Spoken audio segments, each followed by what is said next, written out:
Morning friends, সকাল সকাল ঘুম থেকে উঠে ছেলেকে নিয়ে বসে পড়েছি একটু ওকে পড়াতে। তো এটা কালকেরই এসেছে, তো ওকে এটা পড়াচ্ছি। মানে এটা একটু সুবিধা হয় বাচ্চাদের জন্য, যে কীরকম কী করতে হয় না করতে হয়। তো ও বলছে আর লাগাচ্ছে, আর বলতে না পারলে একটু ঘ্যান ঘ্যান করছে। তো চলো আজকের মিনি ব্লগে তোমাদের সবাইকে জানিয়ে অনেক অনেক ভালোবাসা, অনেক অনেক শুভেচ্ছা জানিয়ে ভিডিওটা শুরু করছি। তো চলো, ও এখানটায় তো পড়াশোনা করছে, আর একটা টেনশন আছে যে ও কি খাবে। তো আমাকে জিজ্ঞেস করছে মামি এটা কোথায় লাগবে। তো ওকে আমি বলে দিচ্ছি, যেহেতু ওখানে অ্যানিমেলসের মানে ছবি দেওয়া আছে, অ্যাপেলস হোক বা বল হোক বা ডগ হোক বা ক্যাট হোক, তো সব দেওয়াই আছে। আর ওর হাতটা এখানে যেখানে কেটে গেছিলো, তো ওটাই আমি দেখাচ্ছি, অনেকটা শুকনো হয়ে গেছে। আর কালকে রাত্রেবেলা একটুখানি উঠে গেছিলো, যে শুকনো চামড়াগুলো উঠে গেছিলো। তো উঠে যেতে কী করেছি, রাত্রেবেলা ঘুমিয়ে যাওয়ার পরে ওটাকে আমি টেনে মানে উঠিয়ে দিয়েছি, কারণ ও জেগে থাকতে থাকতে তো আর তুলবে না। তো চলে গেছি সোজা ওর নাস্তা বানাতে। তো অ্যাকচুয়ালি এখানে কী করেছি, আমাদের যে গুড় ছিল, খেজুরের গুড় দিয়ে আটা গুলেছি, গুলে আর এটাকে এরকম একটা শেপ দিয়ে ওর জন্য রুটি বানিয়েছি। কারণ বাচ্চাদেরকে দেখবে বিভিন্ন ধরনের কিছু করে দিলে না, ওরা একটু ইন্টারেস্টিংভাবে খায়। তো ও বেশ ভালো পছন্দ করে এরকম কচ্ছপ বা এবিসিডি বা তোমার স্টার ফিশ বা ড্রাগন, এরকম কিছু বানিয়ে দিলে ও খেয়ে নেয়, অটোমেটিক নিজে থেকেই ফিনিশ করে দেয়।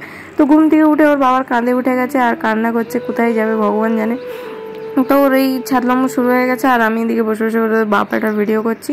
ওর হাতে কিছু একটা ধরে আছে, সেটা চাইছি, কিছুতেই আমাকে দিচ্ছে না। তারপরে চলে এসেছি আমি এদিকে গিম্বালটাকে একটু পরিষ্কার করছি।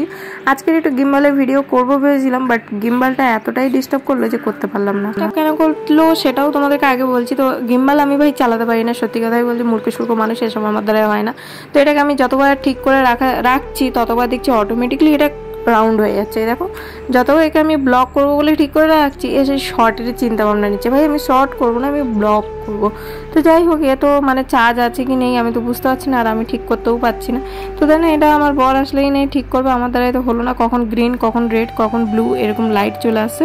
তো দেন চলো আমি চলে যাই অন্য কাজের দিকে। তো এইখানটা আমি বিছানা ঠিক করবো বলে ক্যামেরা সেট করতে গিয়ে ভাই পড়ে গিয়ে পায়ের আঙুলে কি জোরে লাগলো, ভেঙে গেছে কিনা জানি না। তো এটাকে আমি ভালো করে উল্টো পালট করে ঝেড়ে ফুড়ে নিলাম, নিয়ে দেন এখানটায় গুজে দিলাম। তো এটা হলো আমাদের কিন্তু বেডশিট নয়, এটা হলো আমাদের যে কম্বলের যে অড় হয় সেই অড়। তো এটাকে আমরা বেডশিটের মতন ব্যবহার করি, কি করব, দেশি মানুষ তো এরকমই দেশি জুগাড়, তাই না। তো যাই হোক, আমাদের বেডশিটগুলো এখনও ধোয়া হয়নি, তো যার জন্যই এই সমস্যা, এটাকে পেতে রাখা। আর আমার ছেলে ওদিকে কী করছে, একবার আমাকে ডাকছে, একবার ওর মধ্যে গিয়ে ঢুকে পড়ছে, একবার কাঁদছে, একবার চিল্লাচ্ছে, এটা ঠেলছে, ওটা তুলছে, মানে জ্বালাতন করে ছেড়ে দিচ্ছে। তো যাই হোক, ওর সাথে বকবক না করে আমি এদিকে বিছানাটা ফটাফট করে করে নিচ্ছি। আর ওই যে স্টুলটা আছে, ওই স্টুলটা ও সারাদিন এদিক ওদিক করে মানে পাগলা করে দেয়। তারপর বলছে মামি ময়ন দেখবো, বাট ও ময়ন দেখবে না, ও ময়ন দেখবে। তো ওকে ভুলিয়ে বালি ওটা দিলাম। তো দেখো ওর অবস্থাটা দেখো, ও ময়নটা মানে মোবাইলটা নিয়ে ওই মানে কম্বলের মধ্যে ঢুকে যাচ্ছে, বলছে মামি আমি লুকেছি। আমি ওকে তুমি লুকাও আর আমি কাজ করি। তো এদিকে ওর সাথে কথা বলতে বলতে এদিকে আমি বিছানার বালিশগুলো যেগুলো ওটা ঠিক করে নিলাম। আর এটা যেই তুলে নিয়েছি বাস ওর ঘ্যান প্যান বানানি শুরু হয়ে গেছে। আর ভাই সাহেব ওর যে ওই যে এবিসিডিগুলো আছে না, ওগুলো ছড়িয়ে রেখে দিয়েছে।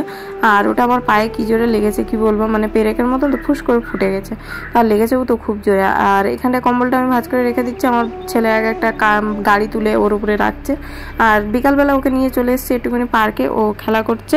আর ও মানে এই যে রাউন্ড টাইপের আছে, এর উপরে হাঁটতে খুব পছন্দ করে, ওকে একটু হাঁটাচ্ছি, আমি একটু মানে এদিক ওদিক হাঁটছি, ও ওদিকে স্লাইড চড়ছিল, আমি করছিলাম। তারপর বললাম চল বেটা একটু হেঁটে আসি। তো মেমাটা চলে গেছিলাম একটু হাঁটাহাঁটি করতে। আর ওই যে সাইডে যে ইঁটগুলো দাঁড় করানো আছে, ওর ওপর দিয়ে হাঁটছে। তো চলো ব্লগটা এখানে শেষ করছি, ভালো লাগলে লাইক কমেন্ট শেয়ার, পেজটাকে ফলো করে দিও, বাই।